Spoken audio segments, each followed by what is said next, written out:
live in a quiet spot, glasses out of the way, quiet spot in London, which is not easy to find. I'm actually in my favorite Spanish restaurant in London, which is Iberica, where if you have followed some of my podcasts, you may have seen me having dinner with some of the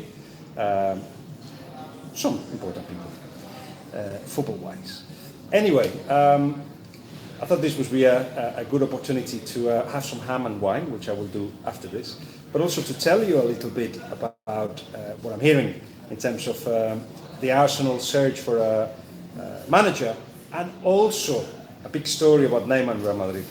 Let's start with Unai Emery. I heard that he's in London, that basically the conversations with Arsenal were always going to happen, because I feel that even though Arteta is somebody that they really want, and I've spoken to, they are doing a process of discovering who's the best person for the job.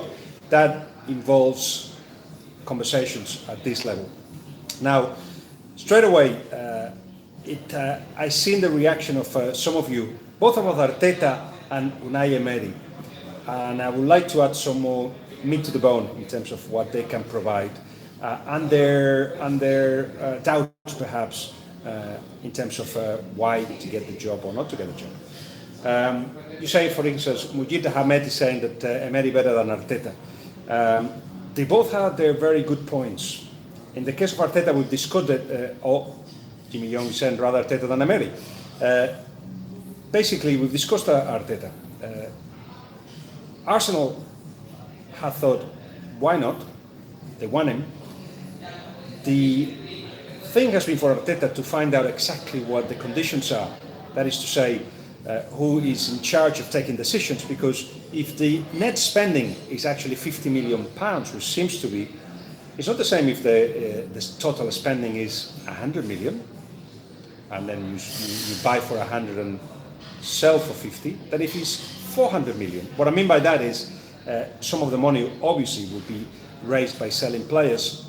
Which one will be those players, and who's going to decide which players are to sell? So those are important decisions that have to do not only with the present but with the future as well. Let's say that Mikel Arteta is the chosen one. He will want to know who is in charge, because I feel that what he brings on the table, which is a football that requires time to impose itself, it requires discipline, requires strong decisions. All those things will be needing to be backed up by the board in terms of players to get.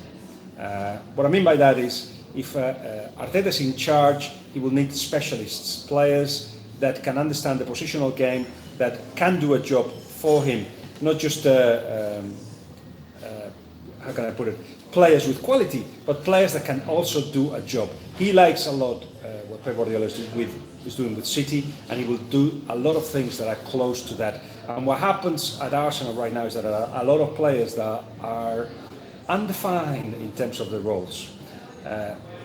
So Arteta will have to take decisions. Big names have to move perhaps, but who will take those decisions? So that's one thing that has been discussed in the conversations with the coaches that Arsenal have spoken to, includes Luis Enrique as well. With Unai Emery, you get a different brand of football. You get a manager that adapts to what he has, a manager that did not play the same way at Sevilla that played at Valencia, for instance, but one that has got a lot of similarities with what Arsenal have been doing in recent times. He likes to absorb pressure and counter-attack, but if he has players, he actually likes to dominate too. So, for instance, at Sevilla, it was aggressive football, it was fast football, it was a lot of work without the ball, it was disciplined tactically too. At PSG, because he had a different type of players, he tried to impose that structure, that organization, but also depending a lot on the quality of the players. And as you saw in 70 minutes against Real Madrid, for instance, in the first leg, they actually imposed themselves to Real Madrid. They were happy keeping the ball, they dictated the tempo of the game.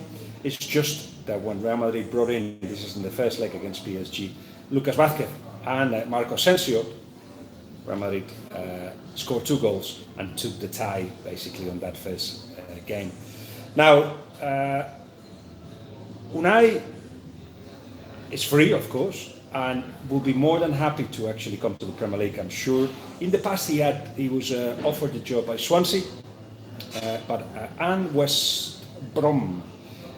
This is before he went to Russia, and so must have been after Valencia.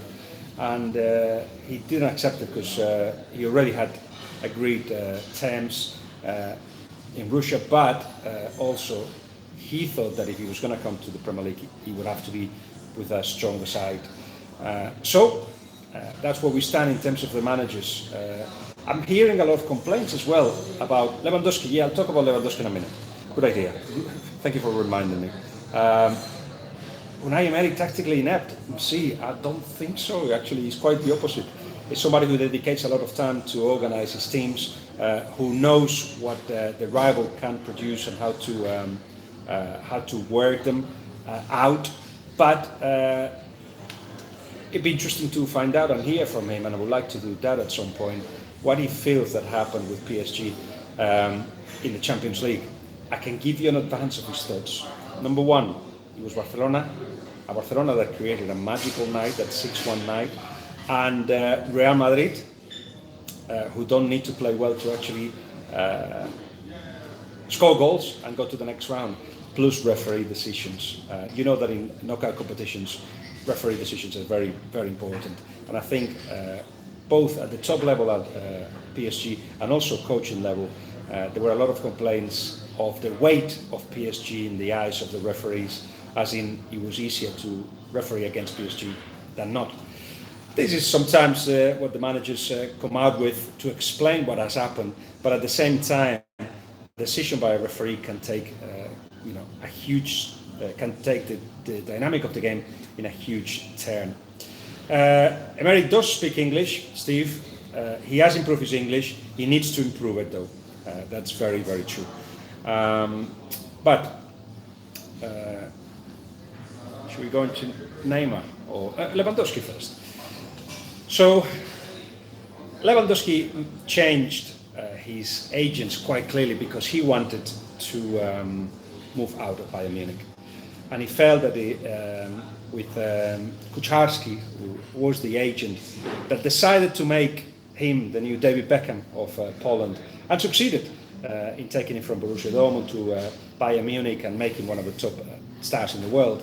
But with him, perhaps Lewandowski felt that Kucharski had too many links to Bayern Munich and was not going to do the effort that is needed to actually get him out of there, because it's not going to be easy. He's got no Bayern clause. So he got Pini Zahavi. And I think Pini can offer two massive possibilities, and there are a lot of clubs that are after him. PSG could be one, depending what happens with Mbappe, with Neymar. We'll talk about it in a minute. But they may not have the possibilities if none of those players leave. And of course, Real Madrid. That's where Lewandowski wants to go. And what's interesting is that, and in this case I believe it because I know from people close to him, he does dream of being at Real Madrid. And you know what's interesting as well, when you get a player like that wanting to go to Real Madrid, well, they need your approval, the approval of the top guys there, and both Sergio Ramos and Cristiano Ronaldo met Lewandowski, I think it was last season, at the end of a game, and said to him, you have to come to Real Madrid. Ronaldo will be happy having Lewandowski next to him. And because of what I'm going to explain about Neymar, I think that's back on the cards. Real Madrid are saying they don't want him. They're saying that to Bayern Munich. I can guarantee you that they are certainly interested. But Real Madrid have to decide where to put the money that they will have if they especially sell players. It's all complicated, but if you hear the people that have analyzed the finances of Real Madrid closely, but who are opposition to Florentino Perez, they say that Real Madrid have got debts of over 600 million euros. Real Madrid are saying they've got debts of over 200 million, but manageable, part of loan deals and stuff like that that they can pay back. So difficult to find out who to believe, but quite clearly the fact that Real Madrid have actually gone and bought young players in recent times, not superstars, that they got rid of the likes of of James, of Morata, of Pepe suggest that perhaps they haven't got the financial power to just go to Bayern Munich and get the players they want, like Lewandowski. So still a lot to work out if they actually want Lewandowski. They are interested. Conversations are taking place between Pini Zahavi and Real Madrid in terms of Real Madrid knowing who to deal with. It has to be with Pini Zahavi. He will be the one making the deal if there is any deal to be made. So with that in mind, we dealt with all of the things I wanted to tell you apart from Neymar. Now, Neymar, let's go back to when he was at Barcelona. In his first season, I'm not going to tell you the whole story of Neymar, but this is important to tell you what I need to announce here. When Neymar went to Barcelona, the first season was a struggle to him. First of all, because it was difficult to follow the pace of European football. He had an injury as well, and he didn't open up to the squad as much as he wanted. And of course, it's always hard when there are not so much cliques, but there are close relationships with some of the players when somebody else comes in. He came in very humble and made everybody realize that he was there to learn, that he was there as to help the team, to help Messi to progress and become bigger. But Neymar wasn't completely comfortable with that role. In the back of his mind, he was in Barcelona as part of a plan to become the best in the world. That first season was hard. It was so hard that he considered leaving Barcelona. It didn't happen, of course, and not just didn't happen, but he started getting close to Luis Suarez, to Messi. Everybody felt very close to each other, and the Tridente, the MSN, started to work together and got the titles and just made history with Barcelona, basically. He was happy. He was happy at Barcelona, at the club, with the city, with the group. But in the back of his mind, he was this idea that he wanted to be the best. So, even though in the summer that he left, kept telling to Barcelona, I'm going nowhere, eventually he went. That first season at PSG has been hard, has been difficult for him.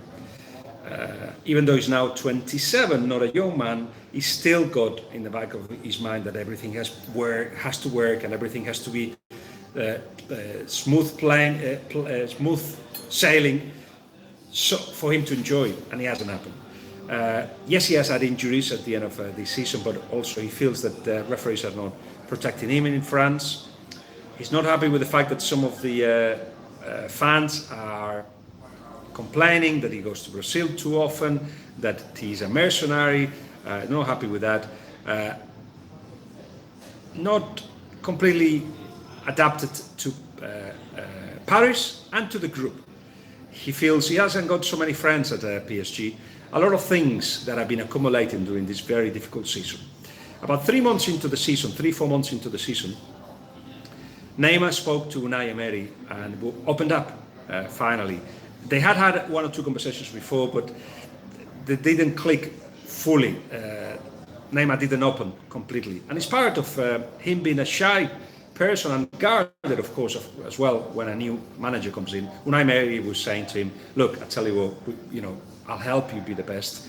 You have to open up, you have to tell me what you need or what your circumstances are. Eventually, after 3-4 months, he opened up and admitted that it was difficult to live in Paris, that it wasn't all he expected, and in fact, what Unai didn't know at that point, and maybe he doesn't know yet, is that Neymar, what would be the word, checked out the possibilities of going back to Barcelona. As crazy as it may sound, he spoke to the members of the board at Barcelona to see if there was any possibility of going back to Barcelona. Of course there wasn't, but that was because he felt it was a difficulty to actually, accept his new surroundings, accept that he was the leader of PSG, and accept a new league with new conditions.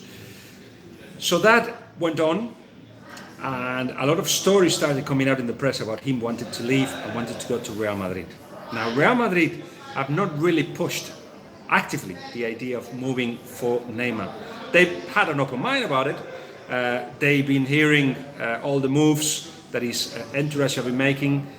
They've been knowing as well about the difficulties of Neymar. They were there just to hearing to see what happened. But something is been decided, and Neymar wants to stay at PSG. Neymar would, having considered all those things that I was telling you about, the lack of happiness that's missing in his life a little bit. He doesn't feel fully happy. Basically, as I said, considered the possibility of leaving, but spoke to Tuchel on Sunday, and Tuchel has seduced him. Tuchel has told him he's going to be, of course, the most important player, but more than that, there will be both training sessions that he will be happy with, and formation, a way of playing that will make him push on to be the best in the world. Number one, that's one thing that happened. Number two, Neymar has also thought a second year in Paris will help him settle. Same as it happened at Barcelona. It will be better on the second one. And PSG will still be competitive, still be a strong team. So, the third thing that has happened, of course, is that it was virtually impossible to leave PSG. PSG have made it very clear that they have no intention of selling Neymar this summer. So the three things put together, and let me just change my hand because it was hurting now, have meant that Neymar have decided to stay put. That has been, information has been passed to Real Madrid, and quite clear now is about time to focus on the World Cup and then on the new season at PSG with a new manager, new demands, new voice asking him to do things, and new players that will come in. Let's see what happens, because as I say, if they have to sell anybody, they will do so. Financial regulations, financial fair play, they are at the limit of it, so they may have to move some moves in the squad. They have to get rid of some of the players, perhaps Di Maria being one of them. There's rumours that Real Madrid want Mbappe. I haven't heard any of the kind, but we'll keep an eye on it. But it will be a very, very strong PSG, so Neymar has decided to stay put. And there's more things that we could talk about. The tears of Torres leaving Atletico Madrid pushed out a little bit. Perhaps he didn't know, but not perhaps. He didn't want to leave, but he feels that he's the best for the team and for the club that he moves on. I hear that Rafa Benitez wants him at Newcastle. Don't doubt that at all. In my eyes, it doesn't make sense for Ferran Torres to come to a team that will be mid-table perhaps, at some point, maybe even struggling and fighting for relegation at some point, perhaps if things go well, fighting for Europa League. But I think he's now thinking of to move to a place where he can actually help his kids learn another language. He's interested in his kids learning Chinese, for instance. China and the MLS are a thing where things will his next destination. Just quickly about Hazard and Dembélé and Griezmann before I finish this. In terms of Dembélé, Barcelona have considered the possibility of loaning him, not selling him, but loaning him. He gives glimpses of what he can give, so it have to be a side that will give him also regular football, but they haven't given up on the possibility of him staying. They have to wait on that because Griezmann comes first. And Barcelona convinced that they've convinced Griezmann to come to Barcelona, but nothing signed. Remember that Manchester United thought that they had Griezmann, and Griezmann at the last minute decided to stay put at Atletico Madrid. He's upset by the whistles of some of the fans in the last game of the season at the Wanda, and he has a decision to make. He knows that what Barcelona are going to pay him. He knows it'll be about 15 million net. Barcelona have put a lot of pressure for him to take a decision. Interestingly enough, Messi, who never speaks about players, has actually said that he will be more than happy if Griezmann comes in because he's got the kind of quality that he wants in the side. I'll tell you more. When Messi renewed his contract, partly one of the things that the conversations that took place with Barcelona was like, what are we getting? How are we replacing the players that are leaving? How are we replacing Iniesta? And that's a big one, which we'll discuss another day.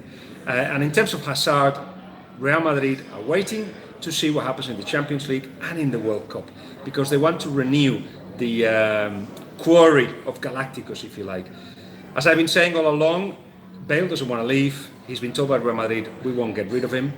But when Bale leaves the room, the conversations are different, and Real Madrid are considering the possibility of selling Bale. They need the money, as I was saying earlier. They need the money to actually be able to afford other stars. Which stars? Hazard is a priority. That's why Hazard still is stopping, not signing a new contract with Chelsea. But the conversations haven't gone as far as putting a contract in front of Hazard. So Hazard is weighing his possibilities. And I said it before, actually better not say it, because there's a Champions League final coming soon. But what I'm trying to say is that Real Madrid do look at who is very good in big competitions, in big moments, in big finals, in the World Cup, to actually go and try to get them. Ozil in the past, Khedira, James, those were signings that took place after good performances in summer competitions. So we'll have to wait a little bit more to see where Real Madrid goes, but Hazard knows that they want him. Anyway, that's where we stand at the moment. I just hope to see you soon and talk to you again. There is, of course, more coming out in my YouTube channel, including the second part of my interview with Marcos Alonso. There is a fantastic chat that I had with Jurgen Klopp in Marbella, which will be published on Wednesday night, and on Thursday or Friday, I can't remember now, another long chat that I had in Newcastle with Rafa Benitez. That will be also a Rafa Benitez that perhaps you haven't heard of. So keep an eye on things, subscribe. If you like what you saw, like it, and keep in touch, comment, and we'll be in touch. We'll be chatting some more. Now it's time for Wine and Ham. Bye.